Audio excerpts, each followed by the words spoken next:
محترم بزرگوں، دوستوں، میرے دینی اور ایمانی بھائیوں، ہم جس ماہ مبارک سے گزر رہے ہیں اس مہینے کا نام ہجری کیلنڈر میں ربیع الاول ہے۔ ربیع الاول کی آج 7 تاریخ ہے اور یہ ربیع الاول کا پہلا جمعہ ہے۔ جناب نبی کریم صلی اللہ علیہ وسلم کے ساتھ اس مہینے کو بہت گہری اور خاص مناسبت ہے۔ جناب نبی کریم صلی اللہ علیہ وسلم کی آمد اور آپ کی ولادت باسعادت اسی مہینے میں ہوئی تھی۔ یوں تو ایک مسلمان کے لیے اور ایک مومن کے لیے حضور اکرم صلی اللہ علیہ وسلم کا تذکرہ بہت بڑی سعادت اور خوش نصیبی کی بات ہے، لیکن جس مہینے سے حضور کا خاص اور والہانہ تعلق ہو اور جس مہینے کا نام بھی اپنے آپ میں اسم کا مسمى ہو، ربیع الاول، ربیع کے معنی ہوتا ہے موسم بہار۔ ایک تو دنیاوی لحاظ سے اور ظاہری لحاظ سے موسم بہار کا ہوتا ہے، لیکن اگر ہم اس خاص معنی پر غور کریں تو ہمیں پتہ چلتا ہے کہ یقینی طور پر یہ مہینہ موسم بہار کا مہینہ ہوتا ہے کہ حضور اکرم صلی اللہ علیہ وسلم کی آمد اس مہینے میں ہوئی تھی اور آپ کی آمد کی برکت سے ساری دنیا میں روشنی کا ظہور ہونا تھا۔ آپ کی آمد کی برکت سے برائیوں کا خاتمہ ہونا تھا، اندھیرے ہٹ کر اجالے آنے تھے۔ تو یہ سب سے بڑے موسم بہار کی نشانی اور علامت ہے۔ تو اس مہینے میں حضور کا کثرت کے ساتھ ذکر خیر کرنا یہ اور بھی بڑی سعادت و خوش نصیبی ہے۔ حضور اکرم صلی اللہ علیہ وسلم کی سیرت کو بیان کرنا، آپ کی تعلیمات کو عام کرنا، آپ پر درود و سلام بھیجنا، یہ سب بہت بڑی خوش نصیبیاں ہیں۔ اور ایک مسلمان کے لیے تو جو گھڑی ذکر رسول میں گزر جائے وہ حقیقی معنی میں عظیم اور خوش بخت لمحہ ہے۔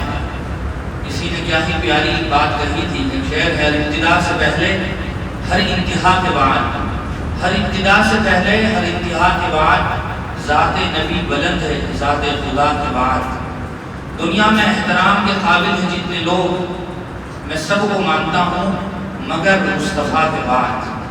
جناب نبی کریم صلی اللہ علیہ وسلم کا درجہ اور آپ کا مرتبہ اس کائنات میں اللہ تبارک و تعالیٰ کے بعد سب سے بڑا ہوا ہے۔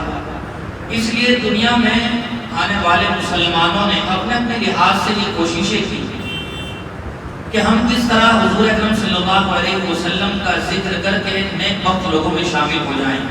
اس کے لیے جو علماء تھے، جو مفسرین تھے، جو ادباء تھے، جو محدثین تھے، جو فقہاء تھے، انہوں نے حضور کی سیرت میں کتابیں لکھی۔ حضور اکرم صلی اللہ علیہ وسلم کی تعریفوں پر مشتمل مضامین لکھے۔ جو شعراء تھے انہوں نے حضور اکرم صلی اللہ علیہ وسلم کی شان اقدس میں قصیدہ خوانی کی اور آپ کی شان میں اشعار کہے۔ اور ہر ایک نے یہ سوچا کہ میں زندگی بھر اور مرتے دم تک حضور اکرم صلی اللہ علیہ وسلم کا کسی بھی طرح ذکر کر کے آپ کی سیرت کو پوری طرح بیان نہیں کر سکتا۔ اخیر میں سب نے ہاتھ کھڑے کر دیے اور اپنی عاجزی کا اور اپنی کمائنی کا بھی اظہار کیا۔ اس شاعر نے کہا ہے دفتر تمام گشت وہ بپایاں رسید عمر ماں ہم چنا در افل وصف تماندہ ہیں، یعنی کاپیاں اور دفتر ختم ہو گئے، میری عمر بھی اپنی انتہا کو پہنچ گئی، ہم ابھی تو آپ کی تعریف کے آغاز ہی میں کھڑے ہیں۔ ساری زندگی بھی اگر ہم حضور کی تعریف اور تقریریں کرتے رہیں اور حضور کی سیرت اور صورت کو بیان کرتے رہیں تب بھی ہم نہیں کر سکیں گے۔ کسی نے بہت اچھی بات کہی، یا صاحب الجمال و یا سید البشر، اے خوبصورت ترین انسان اور دنیا میں سب کے سردار، من وجهک المنیر لقد نور القمر، کہ آپ کی خوبصورتی اور آپ کی روشنی نے تو چاند کو بھی روشن کر دیا۔ لا يمكن الثناء كما كان حقه، آپ کی تعریف کوئی بیان نہیں کر سکتا، بس اخیر میں یہی کہنا پڑتا ہے بعد از خدا بزرگ کوئی قصہ مختصر، کہ خلاصہ یہ ہے کہ آپ کا درجہ اور آپ کا مرتبہ اللہ تبارک و تعالیٰ کے بعد سب سے بڑا ہوا ہے۔ اسی طرح ایک بہت مشہور صحابی تھے جن کو شاعر اسلام کا بھی لقب ملا، حضرت حسان بن ثابت رضی اللہ تعالی عنہ۔ وہ حضور اکرم صلی اللہ علیہ وسلم کی اتنے پسندیدہ شاعر تھے کہ جب کفار مکہ حضور کی شان اقدس میں گستاخیاں کرتے ہوئے اور ہجو کرتے ہوئے گستاخانہ اشعار کہا کرتے تھے تو حضرت حضور اکرم صلی اللہ علیہ وسلم حضرت حسان بن ثابت کو کہا کرتے کہ آپ منبر پر کھڑے ہوئیے اور آپ ان کا جواب دیجیے اپنے اشعار کے ذریعے سے۔ حضور اکرم صلی اللہ علیہ وسلم کی شان میں حضرت حسان بن ثابت بہت خوبصورت اشعار کہتے تھے۔ یوں تو آپ کے بہت سارے اشعار ہیں، لیکن اگر کہا جائے کہ آپ کے اشعار کی جان ہے یہ چند اشعار، جن میں سے ایک ہے وَأَحْسَنَ مِنْكَ لَمْ تَرْهَقْ عَيْنِي وَأَجْمَلَ مِنْكَ لَمْ تَلِدِ النِّسَاءُ، کہ آج تک میری آنکھوں نے آپ سے زیادہ حسین کوئی آدمی نہیں دیکھا، اور کسی ماں نے آج تک آپ سے زیادہ خوبصورت کوئی انسان نہیں جانا۔ خُلِقْتَ مُبَرَّأً مِنْ كُلِّ عَيْبٍ، آپ ہر عیب سے پاک پیدا کیے گئے۔ کَأَنَّكَ قَدْ خُلِقْتَ كَمَا تَشَاءُ، آپ ایسے پیدا کیے گئے جیسا گویا آپ نے چاہا۔ اس کو اگر ہم ذرا اور آسان لفظوں میں منظر کشی کرنے کی کوشش کریں تو یوں کہا جا سکتا ہے، ذرا سا مبالغہ کرتے ہوئے، کہ گویا اللہ تعالیٰ نے حضور کو اپنے سامنے کھڑا کیا اور پوچھا کہ میرے محبوب بتاؤ آپ کی صورت کیسے بناؤں، آپ کا چہرہ کیسے بناؤں، آپ کا ہاتھ کیسا بناؤں۔ یہ تو آپ کا ظاہری مکھڑا اور آپ کا ظاہری حسن و جمال تھا، ورنہ آپ کی جو باطنی صفات ہیں، آپ کی جو کمالات ہیں، آپ کے جو درجات ہیں، ان کا تو کوئی حد و حساب ہی نہیں ہے۔ لہذا جناب نبی کریم صلی اللہ علیہ وسلم کی شان اقدس میں کچھ بھی کہنا یہ ہمارے لیے اس کائنات کا بہت بڑا سرمایہ ہے، اور ہمیں اس بات کی کوشش یوں تو سارے سال کرنی چاہیے، سال کے 12 مہینے، ہفتے کے 7 دن ہماری یہ کوشش ہونی چاہیے کہ میں کچھ نہ کچھ گھڑیاں حضور اکرم صلی اللہ علیہ وسلم کی سیرت کو پڑھتے ہوئے یا اس کو بیان کرتے ہوئے ضرور گزاروں، کہ آخرت میں یہ بہت بڑا سرمایہ ہوگا، اور آپ صلی اللہ علیہ وسلم کی شفاعت اور آپ صلی اللہ علیہ وسلم کی قربت کا بہت بڑا ذریعہ ہوگا۔ لیکن افسوس اور بارہا یہ بات کہی جاتی ہے کہ ہم مسلمانوں کا اس بارے میں لاپرواہی کا جو لیول ہے اس کی بھی کوئی حد نہیں۔ سال ہر سال گزر گئے، اگر ہم صرف یہاں موجود بیٹھے ہوئے لوگ اپنا جائزہ لے لیں تو ہر ایک کا سوال کا جواب بالکل واضح ہے۔ کتنا لمبا عرصہ ہو گیا کہ ہم نے پورے ارادے سے باقاعدہ حضور کی شان میں کسی کتاب کا مطالعہ کیا۔ اب تو یہ بھی کوئی محتاج والی بات نہیں رہی کہ اردو زبان کے بجائے ہندی میں، انگلش میں، گجراتی میں کوئی کتاب موجود نہیں ہے، ہر زبان میں موجود ہے، ایک کلک کی دوری پر موجود ہے۔ پہلے تو کتاب خریدنے کے لیے بھی سفر کرنا پڑتا تھا یا پیسے لگانے پڑتے تھے، اب تو یہ بہانہ بھی باقی نہیں رہا ہے، بلکہ ہم ہر لمحہ اپنے موبائل میں، لیپ ٹاپ میں حضور اکرم صلی اللہ علیہ وسلم کی سیرت اور آپ کے اوصاف کا مطالعہ کر سکتے ہیں۔ لہٰذا یہ تو بہانہ بھی اب باقی نہیں رہا ہے۔ اس کے علاوہ اگر ہم بڑوں کے بجائے چھوٹے بچوں کا بھی جائزہ لیں تو ہمیں پتہ چلتا ہے کہ انہیں دنیا بھر کی بہت ساری غیر ضروری چیزوں کی واقفیت ہے، وہ بہت کچھ جانتے ہیں دنیا بھر کے بارے میں۔ تذکرہ کرتے چلے جائیں ہم الگ الگ انڈسٹری کا یا الگ الگ میدان کے لوگوں کا، تو ان کو بہت ساری کہانیاں، ان کی بایوگرافی، ان کے لائف اسٹائل بہت کچھ یاد ہے اور پتہ ہے۔ لیکن اگر ذرا سا سوال کر لیا جائے حضور اکرم صلی اللہ علیہ وسلم کی تعریف اور آپ کی سیرت کے بارے میں تو پھر نتیجہ جواب نفی میں ہوتا ہے۔ پچھلے دنوں کا واقعہ ہے، ابھی کچھ سالوں پہلے ہی کی بات ہے، اس واقعے سے پہلے ذرا یہ بات سننا بھی ضروری ہے۔ کچھ سالوں پہلے کی بات ہے، مسلمانوں میں ٹی وی کو لے کر جس قدر مذمت تھی اور ایک مسلمان کے دل میں جس قدر برائیاں تھیں ٹی وی کو لے کر، وہ ہم جانتے ہیں۔ اور کچھ سالوں پہلے کی ہی بات ہے کہ ٹی وی کا گھر میں لانا یہ منحوسیت کا ذریعہ قرار دیا جاتا تھا۔ جس مسلمان کے گھر میں ٹی وی ہوتی تھی اس سے مسلمان دور بھاگتا تھا، اپنے بچوں کو بھی دور رکھتا تھا، اور معاشرے میں اس آدمی کو عزت کی نظر سے نہیں دیکھا جاتا تھا کہ جس آدمی کے گھر میں ٹی وی ہوتی تھی یہ وسیار ہوتا تھا۔ لیکن جب دور آگے بڑھا اور حالات بدلے تو سب کچھ بدل گیا۔ ابھی چند دنوں پہلے ایک ویڈیو نظر سے گزری، اس ویڈیو میں ایک مسلمان باحجاب پوری طرح برقعے میں ملبوس خاتون سنیما ہال سے نکلتی ہوئی کسی میڈیا والے کو انٹرویو دیتے ہوئے کہہ رہی تھی، جب وہ پوچھ رہا تھا کہ یہ فلم اور یہ مووی کیسی لگی تو وہ سارے جس حلیے میں ملبوس تھی وہ سارا پورا برقع تھا، چہرہ تھا، صرف آنکھیں نظر آ رہی تھی، اور وہ لڑکی کہہ رہی تھی کیا ہی شاندار مووی تھی، اور کھلا ایکٹر کا وہ جو سین تھا وہ تو مجھ سے مس ہی ہو گیا دیکھنا، یا یہ کہ اور زیادہ ہوتا تو مزہ اور آتا۔ یہ جس خاتون کی بات بتائی جا رہی ہے وہ کوئی بے حیا فاحشہ عورت نہیں تھی، پورے برقع میں ملبوس باحجاب خاتون تھی جو سینما ہال سے نکلتی ہوئی میڈیا اینکر پرسن کو انٹرویو دیتے ہوئے یہ بات کہہ رہی تھی. وہ جب ویڈیو کے کامنٹ دیکھے گئے تو بہت سارے مسلمان لعن طعن کر رہے تھے، غیرت کا مظاہرہ کر رہے تھے، لیکن چند سالوں پہلے تک جس آدمی کے چہرے پر داڑھی ہوتی تھی وہ سینما ہال کے قریب سے بھی نہیں گزرتا تھا کہ کہیں کوئی شک نہ کر لے. اگر کوئی آدمی جانا بھی چاہتا تھا تو پورا حلیہ بدلتا تھا اور پھر جاتا تھا. وہ کرتے میں پائجامے جانا بھی پسند نہیں کرتا تھا. لیکن جب دور بدلا تو حالات یہاں تک پہنچے کہ اب سر شرم سے جھک جاتا ہے جب اس طرح کے حالات سامنے آتے ہیں. یہ بھی ایک بحیثیت مسلم امہ ہمارے لیے المیہ ہے اور افسوسناک واقعہ ہے.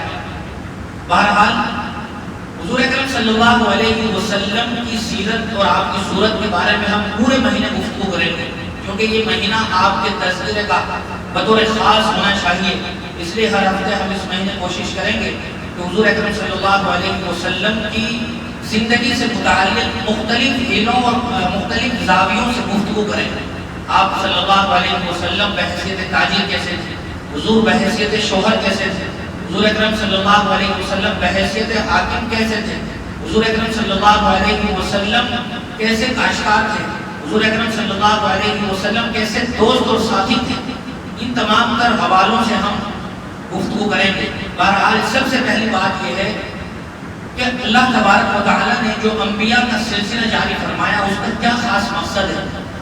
انبیاء کی جو بعثت ہوئی مختلف دور میں مختلف زمانوں میں، اور حضور اکرم صلی اللہ علیہ وسلم کو کیوں پیدا کیا گیا اور آپ کو کیوں نبی بنایا گیا، اس کا کیا مقصد ہے.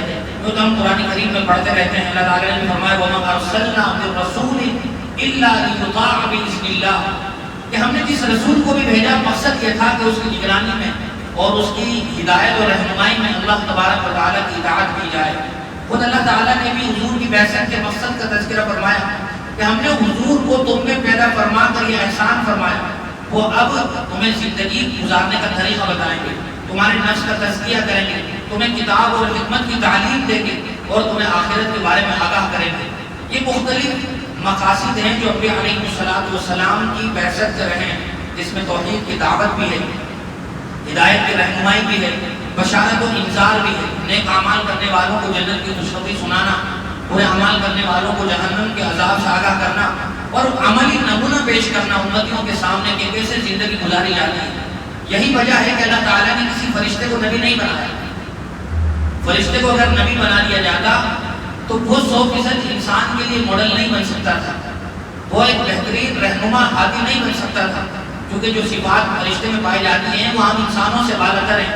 وہ کھاتے پیتے نہیں ہیں، وہ نافرمانی نہیں کرتے ہیں، کبھی وہ شادیاں نہیں کرتے ہیں، وہ تجارت نہیں کرتے ہیں، وہ محل پڑوس میں عام انسانوں کی طرح رہتے نہیں ہیں، تو ان کی زندگی عام انسانوں کے لیے نمونہ نہیں بن سکتی تھی. اس لیے اللہ تبارک و تعالیٰ نے انسان ہی کو نبی بنایا تاکہ اس کی عملی زندگی اور پریکٹیکل لائف ہر لحاظ سے ہر امتی کے لیے ایک بہترین نمونہ بن سکے. اور خود پھر اللہ تعالیٰ نے قرآن کریم میں اس کا تذکرہ بھی فرمایا لَقَدْ كَانَ لَكُمْ فِي رَسُولِ اللَّهِ أُسْوَةٌ حَسَنَةٌ لِمَنْ كَانَ يَرْجُو اللَّهَ وَالْيَوْمَ الْآخِرَ وَذَكَرَ اللَّهَ كَثِيرًا. حضور اکرم صلی اللہ علیہ وسلم کا جو خاندان تھا اور آپ صلی اللہ علیہ وسلم کی ولادت مبارکہ کا جو تذکرہ ہے اس کو ہمیں حضرت ابراہیم علیہ السلام کی سیرت سے جوڑ کر سمجھنا پڑے گا. ہم جانتے ہیں کہ حضرت ابراہیم علیہ السلام اللہ تبارک و تعالیٰ کے عظیم جلیل القدر اور اولو العزم پیغمبر تھے. آپ کے خاندان کی خصوصیت یہ ہے کہ آپ کے بعد جتنے بھی نبی آئے سب کے سب آپ کی آل و اولاد میں آئے. آپ کی آل و اولاد سے باہر کوئی نبی نہیں آیا. حضرت ابراہیم علیہ السلام کے بڑے صاحبزادے حضرت اسماعیل علیہ السلام تھے. حضرت ابراہیم کے چھوٹے صاحبزادے حضرت اسحاق تھے. حضرت اسحاق کے صاحبزادے حضرت یعقوب تھے. حضرت یعقوب کے صاحبزادے حضرت یوسف تھے. اور بھی جب جو سلسلہ چلا ہے ہزاروں نبی اس خاندان میں آئے، حضرت اسحاق والے خاندان میں. اور پھر دوسرے جو صاحبزادے تھے حضرت ابراہیم علیہ السلام کے بڑے وہ حضرت اسماعیل علیہ السلام تھے، جن کے خاندان میں حضور اکرم صلی اللہ علیہ وسلم پیدا ہوئے. حضرت محمد عربی صلی اللہ علیہ وسلم کا وطن مکہ مکرمہ کیوں کر اور کیسے بنا، اس کے پیچھے بھی مستقل تاریخ تھی. اس کی طرف بھی ہم اگر اچھڑتے ہوئے نظر ڈال لیں تو ہمیں بات کو سمجھنا آسان ہو جائے گا. اس صحیح پیش آیا کہ حضرت ابراہیم علیہ السلام ایک مرتبہ اپنی بیوی حضرت سارہ کے ساتھ کہیں سفر میں چلے جا رہے ہیں۔ حضرت ابراہیم علیہ السلام کی بیوی حضرت سارہ نہایت خوبصورت، حسین و جمیل، پاک باز، پرہیزگار خاتون تھی۔ جب وہ ایک ملک کے قریب سے گزرے، ایک شہر کے قریب سے گزرے، تو اس ملک کے بادشاہ کا یہ دستور اور قانون تھا، اس نے اپنے کارندوں کو اور اپنے درباریوں اور ملازموں کو چنگیوں اور چوک چوراہوں پر کھڑا کر رکھا تھا، اور یہ آرڈر نافذ تھا کہ جب بھی کوئی حسین و جمیل خوبصورت عورت یہاں سے گزرے تو اسے گرفتار کر کے میرے دربار میں پیش کیا جائے۔ لہذا حضرت ابراہیم علیہ السلام جب وہاں سے گزر رہے تھے، قانون میں یہ بات بھی شامل تھی کہ اگر وہ خاتون کسی مرد کے ساتھ ہو اور وہ مرد یہ کہے کہ یہ میری بیوی ہے، تب تو اسے گرفتار کر لیا جاتا تھا، لیکن اگر وہ مرد یہ کہتا کہ میرے ساتھ میں موجود یہ خاتون میری بہن ہے، تو پھر اسے چھیڑ چھاڑ نہیں کی جاتی تھی۔ حضرت ابراہیم کو اس قانون کا پتہ چلا تو انہوں نے اپنی بیوی کو کہا کہ اگر خدا نہ خواستہ اس طرح کی صورتحال پیش آ جائے تو تم یہ کہنا کہ میں ان کی بہن ہوں، مراد دینی بہن، حالانکہ بیوی تھی، لیکن چونکہ ہم بحیثیت مسلمان آپس میں ایک دوسرے کے بہن بھائی ہیں، تو حضرت ابراہیم علیہ السلام نے اسی نظریے کی وجہ سے اپنی بیوی سے کہا کہ جب پوچھے تو کہنا کہ میں ان کی بہن ہوں۔ انہوں نے کہا، یہ صورتحال پیش آئی تو ان درباریوں اور ملازموں سے حضرت سارہ نے یہی بات کہی، حضرت ابراہیم نے یہی بات کہی کہ میری بہن ہے، لیکن اس کے باوجود ان درباریوں نے اور ان کارندوں نے حضرت سارہ کو گرفتار کر کے بادشاہ کے دربار میں پیش کر دیا۔ اس نے اپنی عادت کے مطابق حضرت سارہ سے بدکاری کرنا چاہی۔